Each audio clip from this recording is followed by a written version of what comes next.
నమస్తే, welcome to are voice. నేను journalist నవత. మొత్తానికి బీజేపీకి సంబంధించిన సెకండ్ లిస్ట్ కూడా వచ్చింది. ఆర్ వాయిస్ ఏదైతే ఎక్స్పెక్ట్ చేసిందో అలానే బీజేపీ సెకండ్ లిస్ట్ కూడా ఉంది. ఎందుకంటే జన సమీకరణాల నేపథ్యంలో జనాభిప్రాయాల మేరకే మనం రిపోర్ట్స్ అందిస్తూ ఉంటాం. కానీ అయితే మొత్తం 17 లోక్సభ స్థానాలకు సంబంధించి ఇప్పటివరకు పార్టీల వారీగా చూసుకుంటే బీఆర్ఎస్ 9 స్థానాలను ప్రకటించింది, కాంగ్రెస్ అత్యల్పంగా 4 స్థానాలని ప్రకటించింది. ఇక బీజేపీ 17 స్థానాలని ప్రకటించి 2 స్థానాలను మాత్రం హోల్డ్లో పెట్టింది. ఇప్పుడు తెలంగాణ వ్యాప్తంగా ఈ 2 స్థానాలకు సంబంధించి చర్చ నడుస్తోంది. ఎందుకు ఈ 2 స్థానాలను ఆపాల్సిన అవసరం ఏమొచ్చింది? ఈ 2 స్థానాల్లో కూడా బీజేపీ పెద్ద ప్రభావం ఉన్న స్థానాలు కాదు కదా, అలాంటప్పుడు చాలా ఈజీగా ప్రకటించవచ్చు కదా. ఎందుకు అనంటే లోక్సభ ఎన్నికల నేపథ్యంలో తెలంగాణ నుంచి 12 సీట్లు గెలవాలి అన్నది మోదీ అమిత్ షా వ్యూహం. ఈ నేపథ్యంలో వాళ్ళు ఏ ఒక్క లోక్సభ సెగ్మెంట్ని కూడా తేలిగ్గా తీసుకోలేదు. అండ్ గతంతో పోలిస్తే ఇప్పుడు ఇటు ఖమ్మంలో అయితే బీజేపీ అనేది కొంత ప్రాబల్యం పెరిగింది అనే చెప్పాలి. గత కొన్ని రోజులుగా మనం చూస్తున్నాం అక్కడ జరిగినవన్నీ కూడా. అలాగే వరంగల్కి సంబంధించి నిన్న చూసాం, ఆరూరి రమేష్ లాంటి నేత బీఆర్ఎస్ నుంచి బీజేపీలోకి వస్తే ఖచ్చితంగా అక్కడ ఓట్ల పోలరైజింగ్ పెరగడానికి ఆస్కారం ఉంటుంది. ఈ నేపథ్యంలోనే ఈ 2 సెగ్మెంట్లకు సంబంధించి కొంత ఆలోచించే పనిలో అధిష్టానం పడ్డట్టుగా కూడా తెలుస్తోంది. ఈ 2 సెగ్మెంట్ల గురించి ఒకసారి మనం మాట్లాడుకోవాల్సి వస్తే ఫస్ట్ ఖమ్మం గురించి మాట్లాడాల్సి వస్తే 4 రోజుల క్రితం జలగం వెంకట్రావు బీఆర్ఎస్ పార్టీ నుంచి బీజేపీలోకి చేరారు.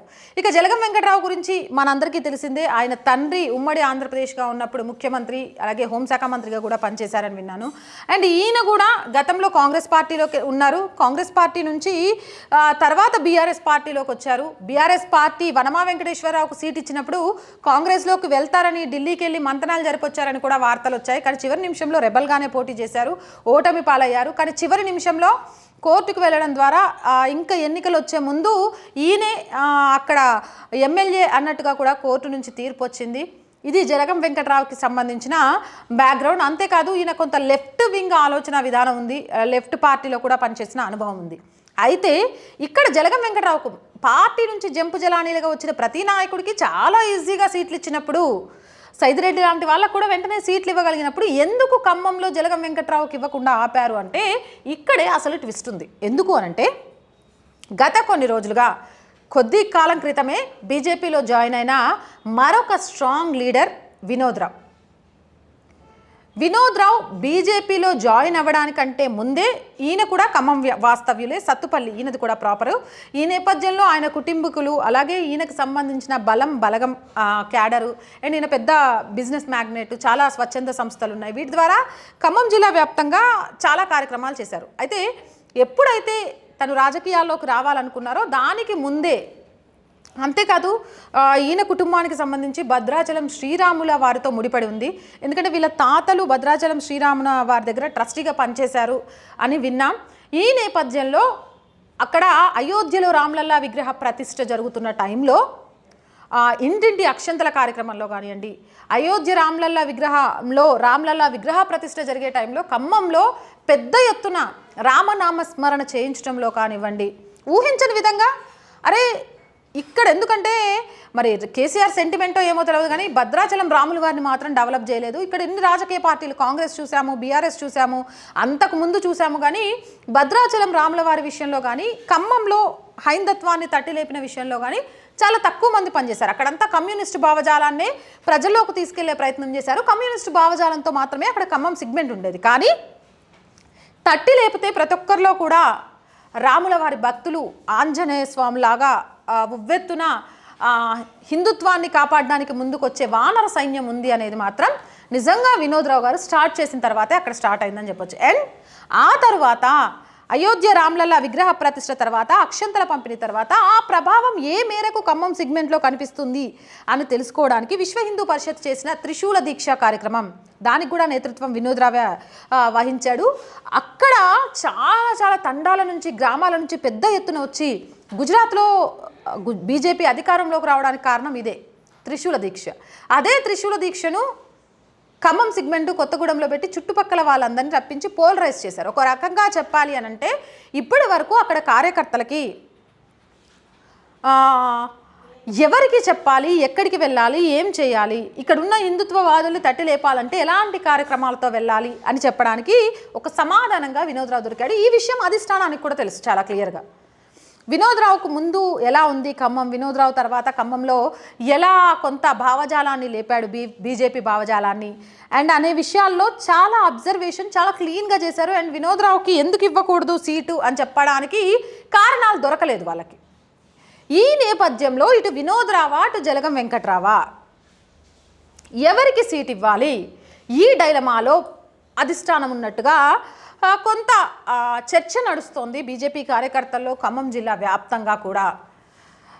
అండ్ ఇప్పటికే అక్కడ బీఆర్ఎస్ అయితే భూస్థాపితం అయిపోయిందని చెప్పుకోవాలి. ఎందుకంటే వర్గపోరు వాళ్ళకే చాలా ఎక్కువగా ఉంది. అక్కడ ఉన్న పెద్ద నేతల మధ్య పొసకడం లేదు. ఇక కాంగ్రెస్ విషయానికి వస్తే రేణుకా చౌదరి కొంత పక్కకు తప్పుకున్న కాంగ్రెస్ విషయంలో కూడా కొంత అంతర్గత యుద్ధం మొదలైంది అంటూ సోషల్ మీడియా వేదికగా నేను చూస్తున్నా. ఈ రెండింటిని క్యాష్ చేసుకొని ఓటు బ్యాంకుగా పోలరైజ్ చేసుకొని ఎన్నికలలో బీజేపీ అడుగులు ముందుకు వెయ్యడానికి చాలా కాన్సన్ట్రేట్ చేసిందట ఖమ్మం మీద.